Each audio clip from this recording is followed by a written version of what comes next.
ओम शांति। जो लोग पूजा पाठ भी करते हैं और झूठ बोलते हैं, मांस मदिरा का भी सेवन करते हैं, तो उनका क्या होगा? वर्तमान समय में बहुत से लोग हैं, आस्तिक हैं या नास्तिक हैं, लेकिन प्रातः समय कुछ समय के लिए परमात्मा की आराधना भी करते रहते हैं, पाठ पूजा भी करते रहते हैं और विषय भोगों की पूर्ति करने के लिए वो छल कपट, झूठ, मांस मदिरा आदि का सेवन भी करते रहते हैं। ऐसे लोग कुछ हैं। तो देखिए, जो ऐसा कर्म करते हैं कि पूजा पाठ भी करते हैं, आराधना भी करते हैं और छल कपट भी करते हैं, तो ऐसी पूजा का कोई महत्व नहीं होता है। असुर भी आराधना करते थे, राक्षस भी आराधना करते थे, राक्षसों ने भी तपस्या की, लेकिन जगत का अमंगल ही किया। उस पूजा का कोई महत्व नहीं होता है।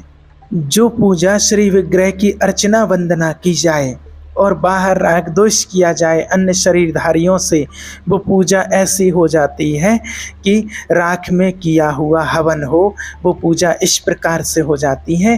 पहले हमें पूजा के महत्व को समझना है।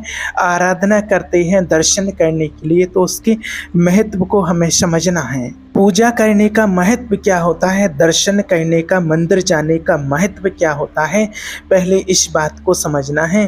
पूजा दर्शन करना, पूजा करने जाते हैं, दर्शन करते हैं, उसका महत्व होता है कि पूजा, जिनकी हम पूजा करते हैं उनके जैसे आचरण अपने जीवन में धारण करना।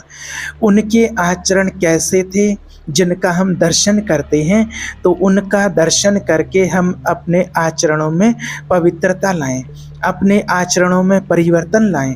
हम पूजा करते रहते हैं देवताओं की और बने रहते हैं राक्षसों के जैसे, तो ऐसी पूजा का कोई मतलब नहीं होता है।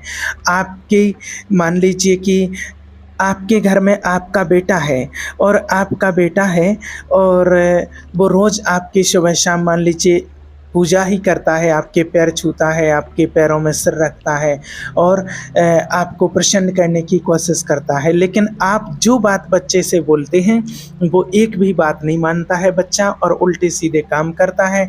जहां आप जाने को कहते हैं वो काम नहीं करता है, गलत जगह पर जाता है, गलत संग में जाता है, गलत काम करता है, मांस मदिरा का उल्टे सीधे सेवन करता है और आपके चरणों में रोज़ सुबह शाम सिर रखता है।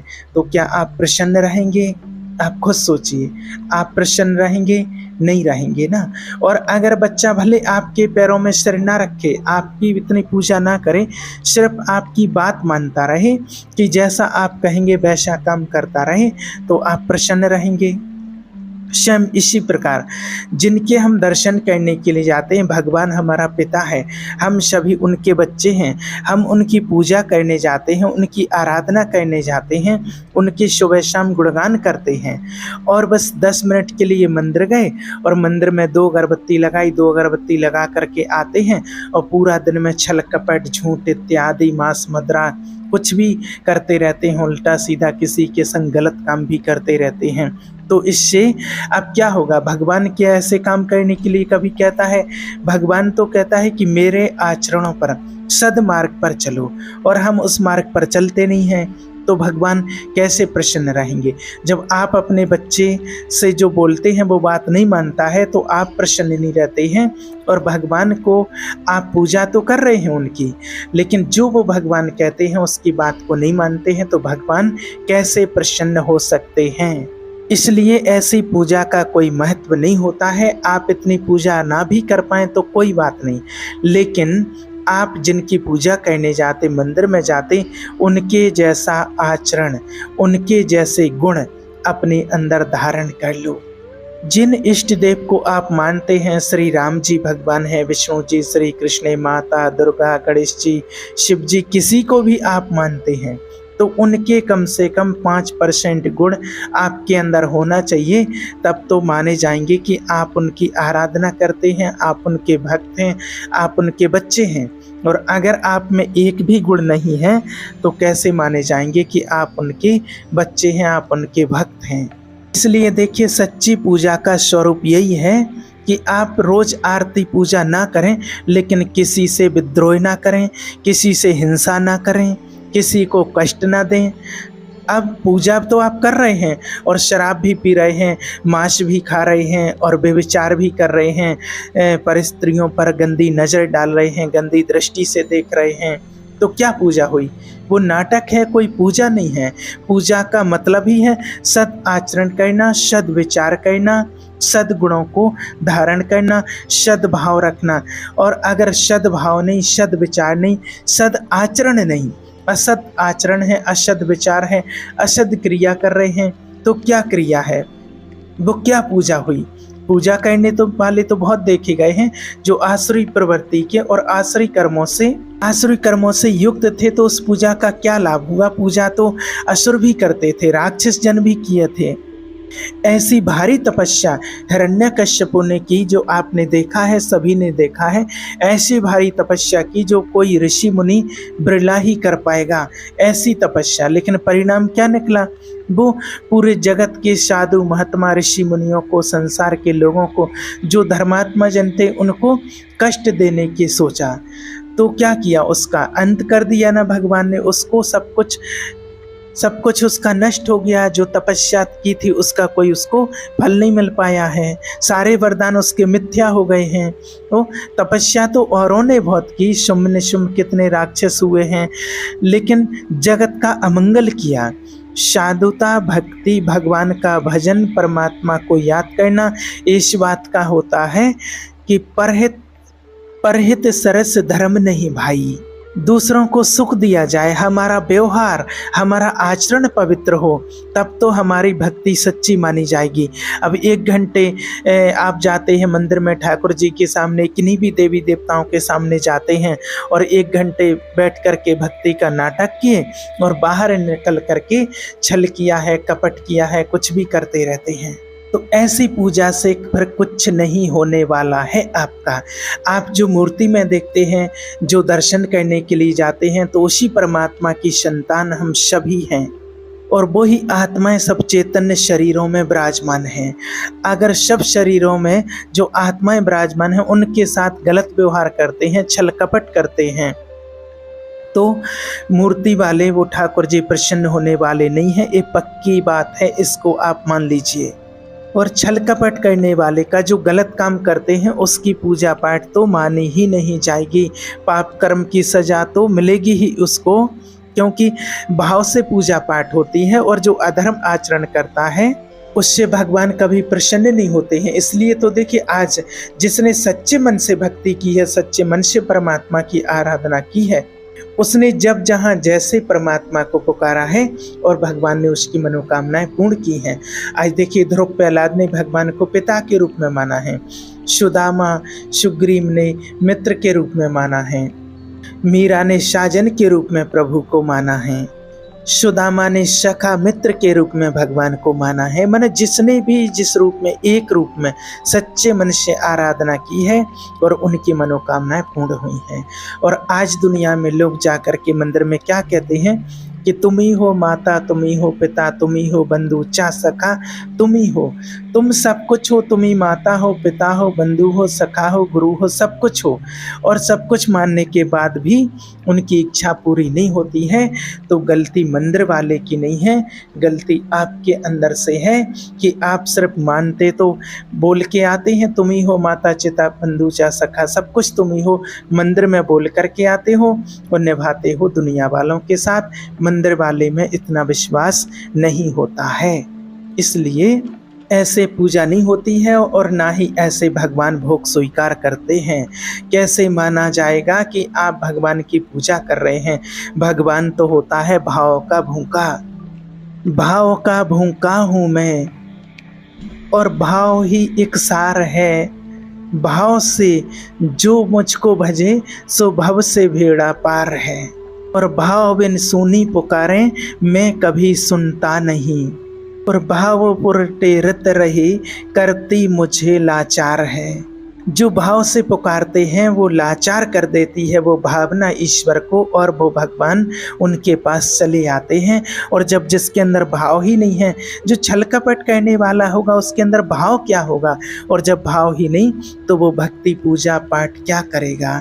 सब कुछ आपने स्पष्ट देखा है। दुर्योधन ने श्री कृष्ण जी के भोजन की बहुत अच्छी व्यवस्था की थी, भोग लगाने के लिए अच्छी व्यवस्था की थी, लेकिन उन्होंने स्वीकार किया कि नहीं किया ना।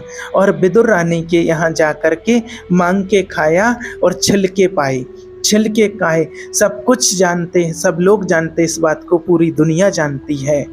उनकी पूजा, उनका भोग ही नहीं माना जाएगा जो ईश्वर की आज्ञा के विरुद्ध करते हैं। वो ईश्वर के उपासक हो ही नहीं सकते हैं। हाँ, बस थोड़ा बहुत जो शुभ कार्य करते हैं तो उसका फल भोगना पड़ेगा, पाप का अलग कर्म होता है। अगर ईश्वर की साधना करने लगें तो पाप का नाश हो करके और वो महामंगल ईश्वर की प्राप्ति के अधिकारी होते हैं।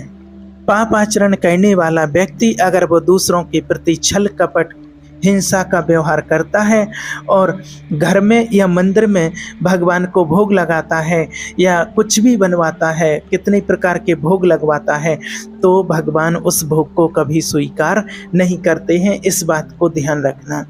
सच्चाई से दूसरों का हित करते हुए, मंगल करते हुए, और अगर आप थोड़ा सा जल भी दे दें तो उसमें ही, तुलसी के पत्ते में ही भगवान प्रसन्न हो जाते हैं। आजकल दुनिया में लोगों को यही तो भ्रम है कि हम कैसे भी कमाएं और भगवान के लिए कुछ दान कर देंगे, अर्पित कर देंगे, मंदिर बनवा देंगे, मंदिर में लगवा देंगे, मूर्ति की स्थापना करवा देंगे। ऐसा लोगों के अंदर भ्रम रहता है, तो हमारा धन भी पवित्र हो जाएगा और हम भी पवित्र हो जाएंगे। इस बात का आप ध्यान रखें कि अधर्म से कमाया हुआ पैसा, अधर्म के पैसे से कभी भी धर्म नहीं हो सकता है। जो लोग कहते हैं कि थोड़ा बहुत अगर हम कमा लेते हैं उसका 10%, 5% हम भगवान को दे देते हैं, तो ये 10% वाली जो बात आती है कि आप धर्म से कमाते हैं और ईश्वर की श्रीमत के अनुसार कमाते हैं, और उसके बाद आप 10% ईश्वर के यज्ञ में, भगवान के कार्य में लगाते हैं कि आपने धर्म से कमाया। धर्म से आपने 10,000 कमाया तो 9,000 आप अपने कार्य में लगाओ और 1,000 आप अच्छे कार्य में, ईश्वर के कार्य में, भगवान के यज्ञ में लगाओ। धर्म से कमाया हुआ, जो धर्म से कमाया हुआ, अधर्म से कमाया हुआ नहीं। अधर्म से कमाया हुआ तो लाखों लगा दो तो कुछ भी आपको उसका एवजा मिलने वाला नहीं है। ये किसी शास्त्र में भी लिखा हुआ नहीं है कि आप अधर्म से कमा करके और थोड़ा धर्म के कार्य में लगाओ तो आपका धन पवित्र हो जाएगा, कहीं भी नहीं। पाप आचरण करके, दूसरे की हिंसा करके, छल कपट करके, व्यभिचार करके, मांस मदिरा आदि करके, और उससे फिर तुम दान पुण्य कर दोगे या धर्म में लगा दोगे तो आप पवित्र हो जाओगे, ऐसा नहीं है। बस इसका एक उपाय है। अगर आप कोई गलत मार्ग में चल रहे थे, गलत काम कर रहे थे, आपको परमात्मा का सत्संग मिला, ईश्वर का ज्ञान मिला, परमात्मा की सत्य पहचान मिली, और आज से ही आपको पश्चाताप हो गया कि मैंने गलत काम किया था और अब मैं ऐसा काम नहीं करूँगा।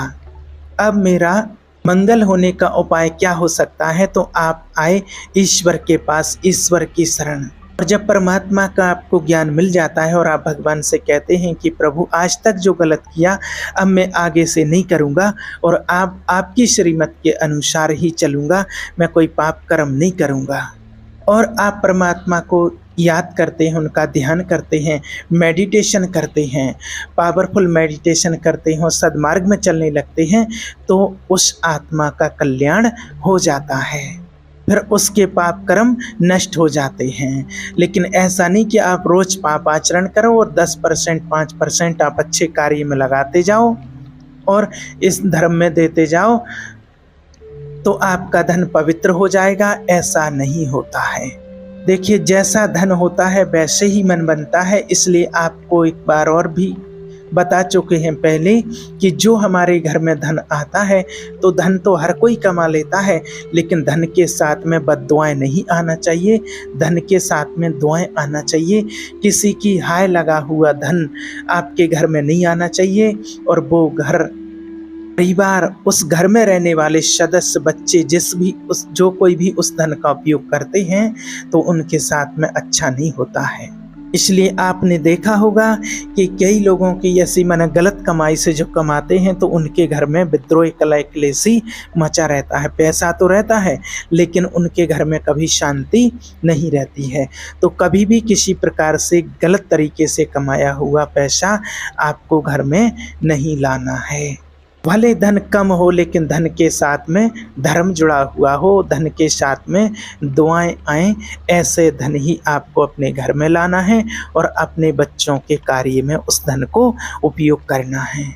इसलिए आप हमेशा याद रखें कि अधर्म से कमाए हुए धन से कभी धर्म नहीं होता है और छल कपट करके आप पूजा पाठ करते हैं तो उसका कोई लाभ नहीं होता है। इसलिए अपने कर्म पर ध्यान दें और दूसरों को सुख प्रदान करें। अगर सुख नहीं दे पा रहे हैं तो दुख ना दें।